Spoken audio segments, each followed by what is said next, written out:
स्वागत है आप सभी का नालंदा यूनिवर्स 77 पर। दोस्तों, घटना चक्र का एक बहुत ही शानदार सीरीज स्टार्ट किया गया है।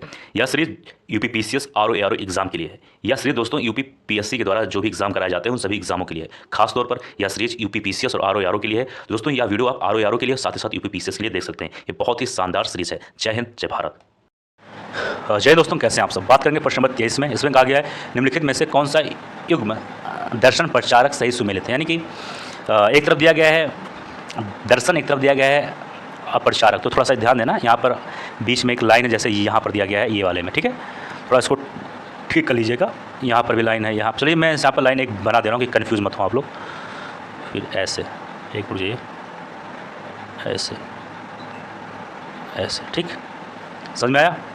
ऐसे कर देते हैं, ऐसे। अच्छा, पहले है सवाल क्या पूछा गया। पूछा गया सही सुमेलित करना है।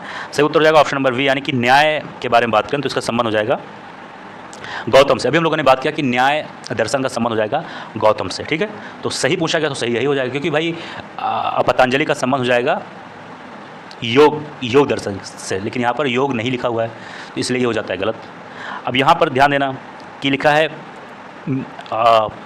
मीमांसा, तो इनका संबंध होना चाहिए था जेमिनी से, ना कि कनद से, ठीक है। तो ये चीज़ ध्यान देना। यहाँ लिखा है उत्तर मीमांसा, तो हम लोगों ने बात किया उत्तर मीमांसा का संबंध हो जाएगा भादरायण से, ना कि कपिल मुनि से, ठीक है। तो अभी हम लोगों ने बात किया इसके पहले वाली वीडियो में विस्तार से, जाकर देख सकते हैं। पूछा क्या गया है सही सुमेलित, तो इसका सही सुमेलित हो जाएगा ऑप्शन नंबर बी। प्रश्न नंबर 24 में इसमें कहा गया निम्न कथनों पर विचार कीजिए तथा नीचे दिए गए कूट से सही उत्तर चुनिए। अब क्या है, पॉइंट 4 तक दिया गया, 1 2 3 4। उत्तर के पहले बात कर लेते हैं, फिर बात करेंगे। उत्तर उसका सही हो जाएगा ऑप्शन नंबर डी, यानी 1 2 3 4, यानी चारों पॉइंट सही है। अब ये 4 पॉइंट के बारे में बात करते हैं। पहला है कि विक्रम संवत 18 ईसा पूर्व से 58 ईसा पूर्व से आरंभ हुआ था। हाँ, ये बात सही है। शक संवत सन 78 से आरंभ हुआ, ये भी बात सही है। 3 है गुप्त काल सन 319 से आरंभ हुआ, ये भी सही है।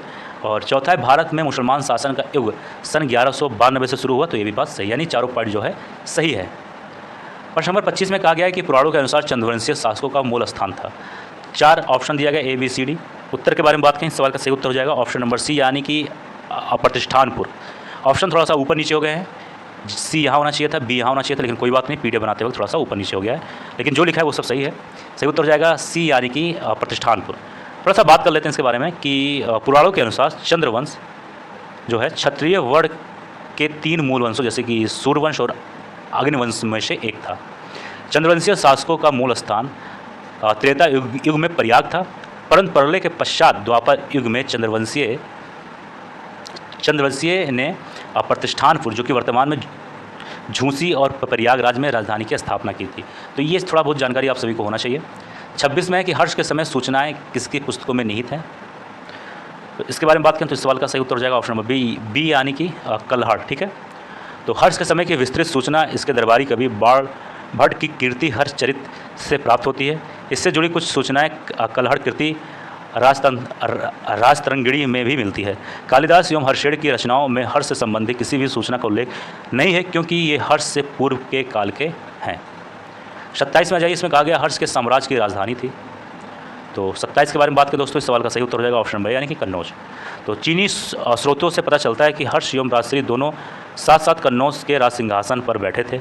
हर्ष ने अपनी राजधानी थानेश्वर से कन्नौज स्थानांतरित की ताकि वह राजश्री को प्रशासनिक कार्यों में पूरी सहायता प्रदान कर सके। यह हर्ष के विस्तृत साम्राज्य पर शासन करने के लिए भी उपयुक्त था, तो ये भी थोड़ा ध्यान दे देना। अच्छा, एक सवाल हम लोग ऐसे ही बात कर लेते हैं कि कभी पूछ ले कि सम्राट हर्ष ने अपनी राजधानी थानेश्वर से कहाँ स्थानांतरित की, तो मालूम होना चाहिए कन्नौज हो जाएगा, ठीक है। तो ये चीज़ ध्यान देना। 28 में है कि सम्राट हर्षवर्धन ने 2 महान धार्मिक सम्मेलनों का आयोजन किया। उत्तर पूछा गया कौन सा। सही उत्तर हो जाएगा ऑप्शन नंबर ए, यानी कि कन्नौज तथा प्रयाग में। अब आइए इसके बारे में थोड़ा सा जान लेते हैं, ध्यान सुनना मेरे बात को।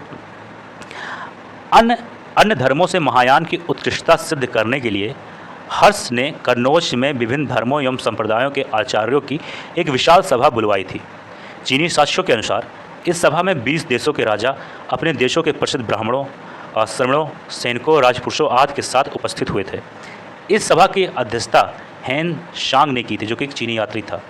साथ ही हर्ष के समय प्रति 5वें वर्ष प्रयाग के संगम क्षेत्र में एक समारोह का आयोजन किया जाता था, जिसे महामोक्ष परिषद कहा गया है। तो ये चीज़ ध्यान देना कि हर 5वें वर्ष जो है प्रयाग के संगम क्षेत्र में एक समारोह आयोजित किया जाता था जिसे महामोक्ष परिषद कहा गया है। हेनशांग स्वयं छठे समारोह में उपस्थित था। इसमें 18 देशों के राज्य सम्मिलित हुए थे, तो ये भी ध्यान देना, ठीक है। आगे बात करते हैं। इसमें कहा गया 29 में निम्नलिखित शासकों में से किसने हर्षवर्धन को पराजित किया। इस सवाल के बारे में बात करें, सही उत्तर हो जाएगा ऑप्शन नंबर डी यानी कि पुलकेशन द्वितीय। अब ऐसा क्यों, आइए जानते हैं। हर्ष की विजयों के फलस्वरूप उसके राज्य की पश्चिमी सीमा नर्मदा नदी तक पहुंच गई। इधर पुलकेशन द्वितीय भी उत्तर की ओर राज्य का विस्तार करना चाहता था। इसी स्थिति में दोनों के बीच युद्ध होने की संभावना बढ़ जाती है और यही कारण दोस्तों कि नर्मदा के तट पर दोनों के बीच में युद्ध होता है जिसमें पुलकेशन द्वितीय ने हर्ष को पराजित किया, ठीक है। तो ये चीज़ ध्यान देना। और पुलकेशन द्वितीय की एहोल प्रशस्त एवं हेनशांग का विवरण इस युद्ध के साक्ष्य है। फिलहाल इतना कुछ जानने की जरूरत नहीं, बस ये जानो कि पुलकेशन द्वितीय ने हर्षवर्धन को पराजित किया। कहाँ पराजित किया, तो नर्मदा नदी के तट पर, बस ज़्यादा कुछ जानने की जरूरत नहीं है। 30 में कहा गया है कि हेनशांग किसके शासनकाल में भारत आया था। 30 के बारे में बात करें तो इस सवाल का सही उत्तर हो जाएगा ऑप्शन नंबर बी यानी कि सम्राट हर्ष के समय, ठीक है। तो हर्षवर्धन के समय की सर्वप्रमुख घटना चीनी यात्री हेनशांग के भारत आगमन की है, ठीक है। तो ये चीज़ ध्यान देना, काफ़ी इंपॉर्टेंट हो जाता है, काफ़ी अच्छा सवाल है ये। बात कर लेते हैं इस वीडियो का अंतिम सवाल, सवाल नंबर 31 में। इसमें कहा गया हर्ष के दरबार में हेनशांग को एक दूत के रूप में किसने भेजा था। देखिए इसका नाम आप लोगों ने हमारी वीडियो में कितना ज़्यादा सुन चुके होंगे, इस वीडियो में, उसके पहले वाली वीडियो में। इसका मतलब ये बहुत इंपॉर्टेंट इंसान हो जाता है एंशिएंट हिस्ट्री में। 31 के बारे में बात करें, सही उत्तर हो जाएगा ऑप्शन नंबर डी यानी उपयुक्त में से कोई नहीं। ऐसा क्यों, आइए जानते हैं।